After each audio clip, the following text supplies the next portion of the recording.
दोस्तों, यूपी के जौनपुर शहर में एक अजीबो घटना घटी, जिसमें एक 75 साल के बुजुर्ग ने एक नौजवान महिला से शादी की और शादी करने के 24 घंटे के बाद उनकी मृत्यु हो गई।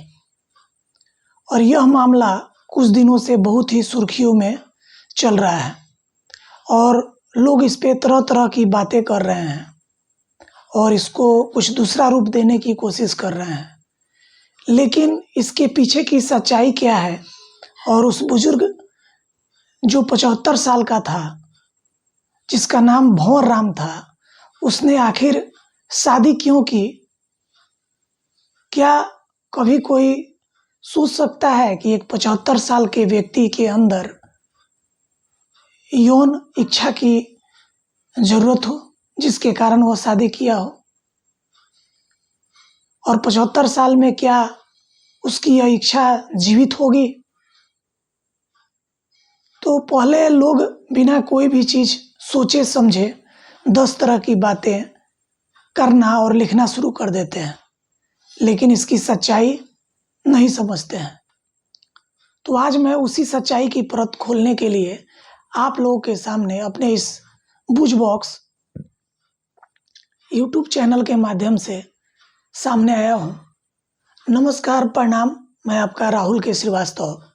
आज यूपी के जौनपुर नामक शहर की घटना, जो पहले तो एक उत्सव होता है, जो शादी का उत्सव होता है, उनका 75 साल का व्यक्ति एक हसीना नाम की लड़की से शादी करता है और शादी करने के 24 घंटे के बाद उसकी मृत्यु की सूचना आती है और सारे लोग, सारा गांव सन्न रह जाता है और सारे गांव में अजीब-अजीब तरह की अफवाहें फैलने लगती है कि आखिर इसकी मृत्यु क्यों हुई होगी। कोई कुछ कहता है और कोई कुछ कहता है।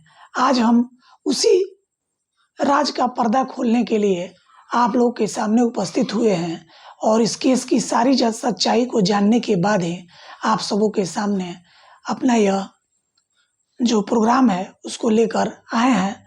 आशा और उम्मीद है कि आप लोग इसकी सच्चाई जानेंगे, के बारे में बिना सोचे समझे कभी भी किसी को नीचा दिखाने की कोशिश नहीं करेंगे। मुझे यही आशा है और इसी आशा के साथ आप लोग के सामने आज इस कहानी की परतें खोलने जा रहा हूँ।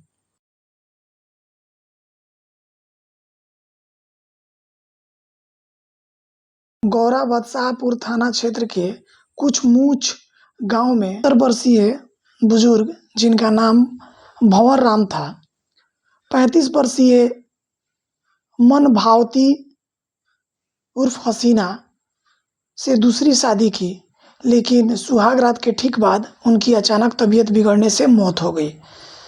मन भावती उर्फ हसीना ने शादी से पहले भवानी राम से वादे का हवाला देते हुए कहा था कि वे बस घर संभालने के लिए तैयार हुई थी, इसीलिए भवानी राम ने उनसे शादी की थी और भवानी ने बच्चों की जिम्मेदारी उठाने का भरोसा दिलाया था, जो मन भावती उर्फ हसीना देवी के पास था।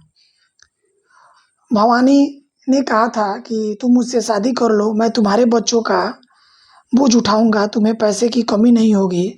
आपस में समझौता करके शादी किया था। लेकिन जब भवानी राम की मौत की खबर सुहाग रात की सुबह फैली, उसके बाद उनके भतीजे जो बाहर रहते थे, उन्होंने इस मामले को संदिग्ध बताते हुए अंतिम संस्कार पर रोक लगवा दिया और गांव में तो तमाम प्रकार की अफवाहें उड़ रही थी कि क्या यह एक प्राकृतिक मौत थी या कुछ और। पुलिस ने शव को पोस्टमार्टम के लिए भेजने की प्रक्रिया शुरू कर दी।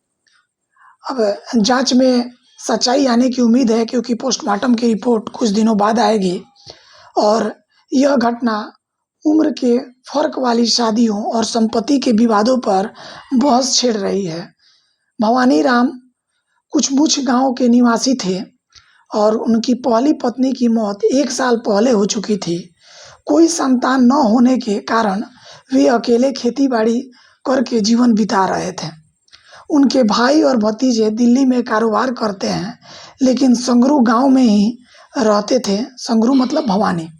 गांव वाले के अनुसार पिछले कुछ दिनों से भवानी दूसरी शादी की बात कर रहे थे। ग्रामीणों ने उनकी उम्र को देखते हुए उन्हें समझाने की कोशिश की, लेकिन वे नहीं माने।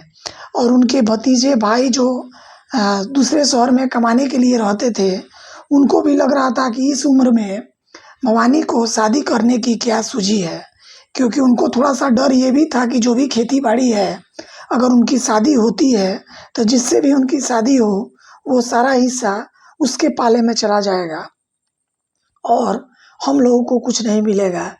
जैसे ऐसे तो अभी उनका कोई संतान नहीं है, लेकिन जब वो शादी होगी तो उनके कहीं कोई संतान होंगे या उनकी जो बीवी होगी, सारा संपत्ति उसको चला जाएगा। तो थोड़ा-सा यह भी एक पटदारी वाली भावना थी, लेकिन वे नहीं माने और वो शादी कर लिए और शादी करने के 24 घंटे के बाद उनकी मौत हो जाती है। अब इस खबर को जब उनके भतीजे शहर में सुनते हैं, तो वो उनके दाह संस्कार पर रोक लगा देते हैं और वो बोलते हैं कि नहीं, इनका पोस्टमार्टम होना चाहिए। हम लोग को यह मामला संदिग्ध लग रहा है, कहीं इनकी हत्या नहीं हुई हो। और ऐसा देखते हुए पुलिस पोस्टमार्टम के लिए भवानी राम के लाश को भेज देती है। अब देखते हैं कि उनका पोस्टमार्टम का रिपोर्ट आता है, उसके बाद ही पता चल पाएगा कि मृत्यु का सही कारण क्या था। सोमवार को उन्होंने जलालपुर थाना क्षेत्र की 35 वर्षीय मनभावती उर्फ हसीना से कोर्ट मैरिज के बाद मंदिर में फेरे लिए थे। मनभावती उर्फ हसीना की यह भी दूसरी शादी थी। वह पहले से भी 2 बेटियों और 1 बेटा की मां रह चुकी हैं और उन्हीं 2 बेटियां और 1 बेटा का बोझ भवानी उठाने के लिए तैयार हुए थे, जिससे मनभावती देवी शादी करने के लिए तैयार हो गई थी।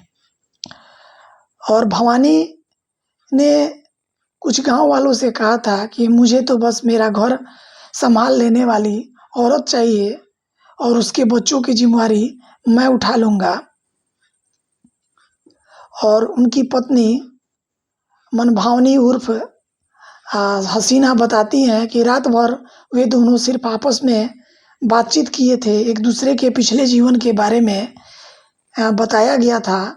भवानी अपने जीवन के बारे में उनको बताए थे और मनभावती देवी अपने जीवन के बारे में उनको बताई थी। और ऐसा करते में रात कट गई थी और कब आँख लग गई थी यह पता नहीं चला। लेकिन मंगलवार की सुबह जब भवानी की अचानक तबीयत बिगड़ी और परिजनों ने तुरंत उन्हें अस्पताल ले जाया गया, जहां डॉक्टर ने उन्हें तत्काल मृत घोषित कर दिया।